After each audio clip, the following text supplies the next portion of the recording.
Yo, warap sa inyo dyan. Pag-usapan naman po natin ngayong itong pagpipilit ni Senador Marcoleta na ito pong proseso na ginawa nila sa pagnonotaryo okay lang, no? Pag-usapan po natin yan kung tama ba o ito po'y harapan po na pagde-deny sa kakulangan dito sa bagay po na ito. Panoorin po natin yung video, magbigay po tayo ng opinion. Pag-usapan natin yan sa video na ito. Umpisahan natin agad, pero kung hindi ka pa nakasubscribe ay please hit the subscribe button and notification bell para updated ka palagi sa mga videos natin na parating. Let's go!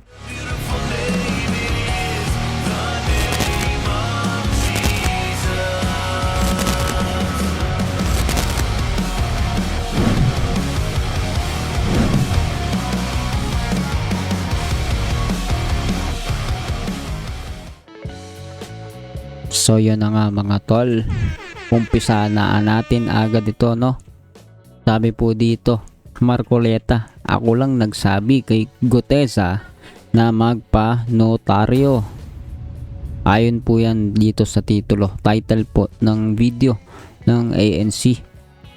Well, bago po tayo magbigay ng ating mga opinion, syempre tignan po muna natin yung ilang bahagi o yung unang part dito sa bandang unahan ng mga sinabi po ni Marcoleta, kasi hindi natin papanoorin ng buo. It's a 30 minutes video and you don't have enough time para panoorin yun, pero since nakita naman ninyo yung title ng news report po na ito, anong balita na ito, anong video na ito, pwede naman ninyong puntahan yan. Anyway, simulan natin, panoorin natin yung bahagya. Play natin. Oo nga po ngayon bansa already transitioned into a cottage industry. Tama po ba yung observation, Mr. President? In practice po, maaaring ang sabihin na nangyayari yan. Pero hindi pa rin sabihin na nating legal. In other words, yung pagde-delegate ng notarial services sa isang staff is against the law. At according to our clerk, our court administrator, spot checking. Sino? Ang executive judge, Carl. Ang executive judge ng Maynila para madetermina kung talagang maayos yung dokumento, yung notarial registry nung mga notary, yung mga commission, notarial commissions. Kaya ko po binibigyan ng emphasis ito, Mr. President. Yung kahalagahan po ng kanyang sworn statement, kahit na po yung ating chair ng Blue Ribbon Committee, paulit-ulit niyang sinabi na yung relevance nung testimony ni Gutesa na ginawa sa harap mismo ng committee ay nananatiling valid sapagkat pinanumpaan niya before the committee. Ngunit, ang nakakabagabag nga po, Mr. President, bakit pinipilit na ibaling sa isang bagay na hindi naman yun ang punto ng pinag-uusapan? Naging moot and academic na po, ngunit pilit na ibinabalik. At ang nangyari nga po, sa takot ng Gutesa siguro, na siya po ay kakasuhan ng perjury, kakasuhan ng falsification, wala naman po siyang kinalaman at wala siyang kapasidad para gawin yun. Unang-una, wala po siyang motibo. Ang totoo po niyan, ako lamang po ang nagsabi sa kanya, ipanotaryo mo yan, Mr. Gutesa, kasi hindi man kita kilala eh. Parang karagdagang assurance lang sa akin na yung kanyang statement ay talagang ginawa niya ng buong buo sa kanyang sarili. Kahit na wala yun tatanggapin ko naman yun Sasabihin ko lang, o sige, kung talagang buong loob mo, Mr. President, sinabi ko po sa kanya, pumunta ka ron. Buong loob mo at totoo lahat ang sinabi mo, pumunta ka doon. Ganun nga po yung ginawa niya. Sa makatwid, ang aking pong gustong ipunto, kahit wala yung notaryo bakit po doon nila pilit doon nila pinipilit na ibaling ang pinag-uusapan.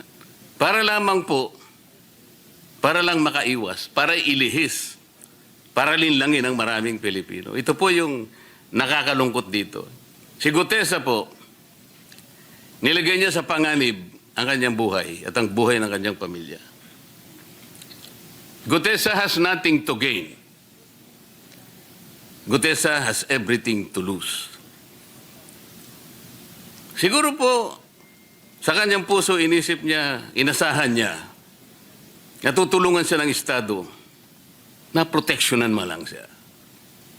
Dahil sa kanyang ginawa, para matulungan ang Estado, i-prosecute kung sino talaga ang may kasalanan sa malaganap at kasuklam-suklam na iskandal na ginawa ng mga taong kasangkot dito.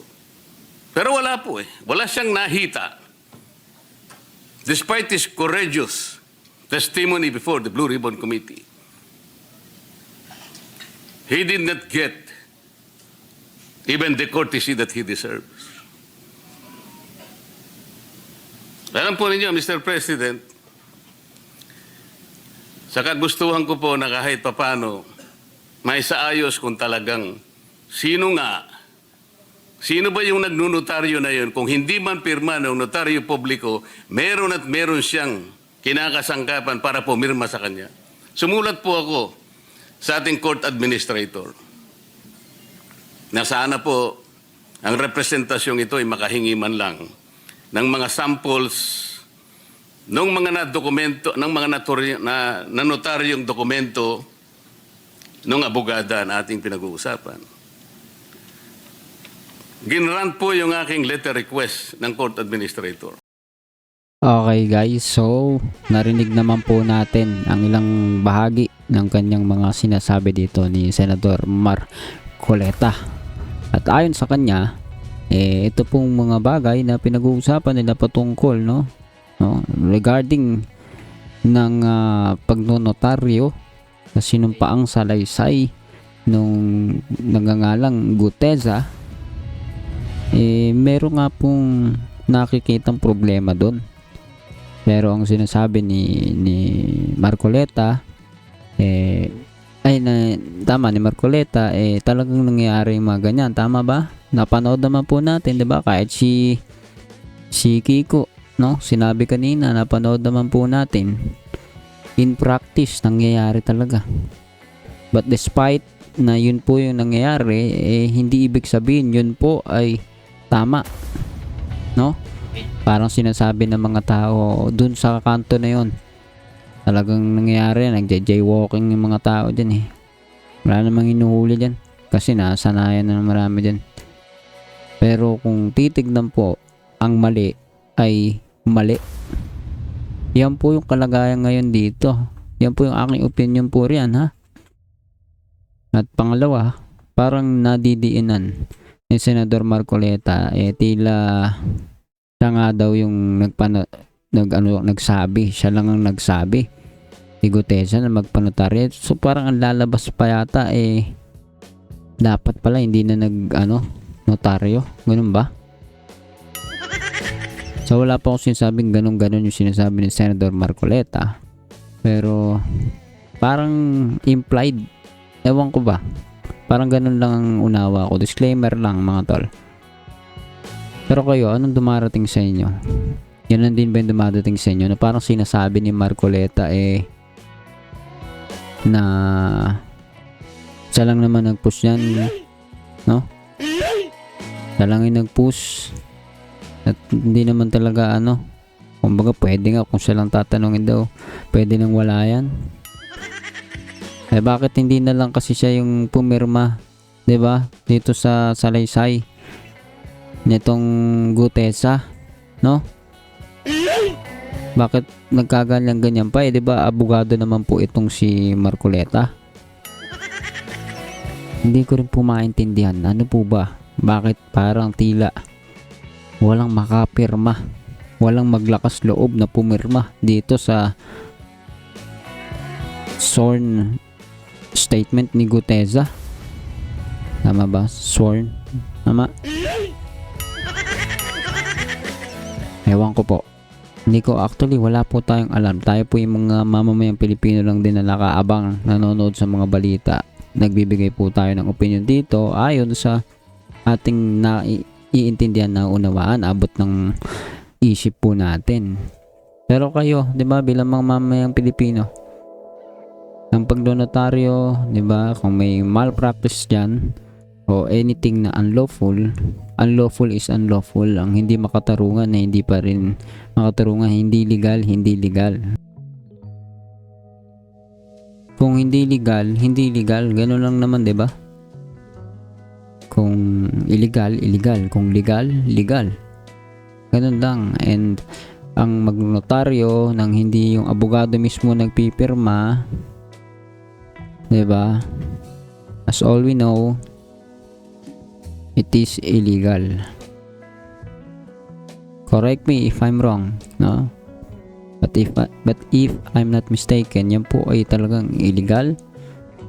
Kaya so sabihin pa natin maraming gumagawa niyan o nagiging practice na yan. Once na masilip yan, makita yan, 'di ba? Tanggapin mo yung reward ng iyong ginagawa. And now, hindi natin alam kung ano nangyari dun sa Guteza, ano na bang update dyan. Pero parang natakot na yata. Kasi, ano ba, totoo bang natakot na? Or wala ba talaga napapala itong tao, yung Guteza? Sabi kasi ni Marcoleta, parang sinusugal na yung buhay. I don't think so. Lahat po tayo may ginagawa.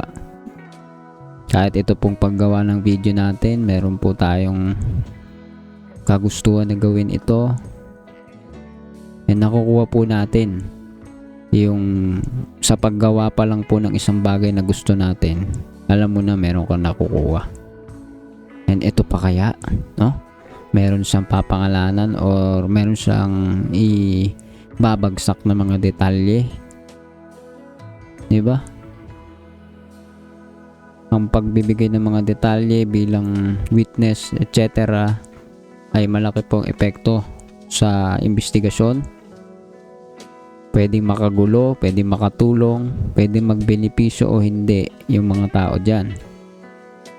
At si Guteza, hindi yan may involved dyan kung wala po yung interest dyan po sa usapin na yan. At magiging tanong po yun, bakit siya naging interesado dyan. Ikaw, anong nasa isip mo sa bagay na ito na tila inilalaban po? Tila lang naman, ha? Tila inilalaban ni Marcoleta itong bagay na ito na okay lang naman yung nangyari na yan. Comment down below, pag-usapan natin yan sa comment section, and please do not forget to hit the subscribe button and notification bell para updated ka palagi sa mga videos natin parating. Please, malaki pong tulong yan sa channel natin ang simpleng pagpindot ninyo ng subscribe button and notification bell sa ating channel para makapagpatuloy tayo gumawa ng marami pang videos na gaya nito. So see you ulit sa susunod na video.